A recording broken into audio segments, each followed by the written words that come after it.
A home is not merely a structure, it's a testament to time. It's an Arabic-style house in the United Arab Emirates, veiled by ages past.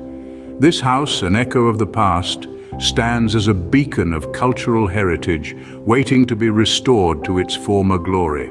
The delicate process of restoration begins, a balance between preservation and innovation. Architects, the guardians of history, embark on a mission, a dance between the past and present.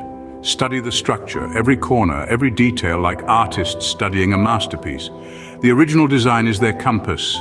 Techniques, both old and new, breathe life back into the home, while modern advancements ensure it meets today's standards.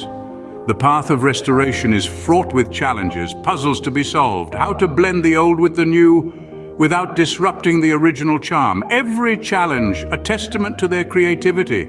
Every brick laid, every wall painted, is a step to reviving a piece of history, a testament to the timeless art of restoration. As the veil of time is gently lifted, the home stands reborn, a fusion of past and present. The essence of Arabic-style architecture is preserved, now featuring modern conveniences. Each brick and arch whispers tales of the past while embracing today's vibrancy. The courtyard, the home's heart, beats with renewed vigor. The renovation breathed life back, maintaining its historical integrity. The transformation of this home is not merely a renovation. It is a celebration of cultural heritage, a testament to the enduring charm of history and the power of preservation.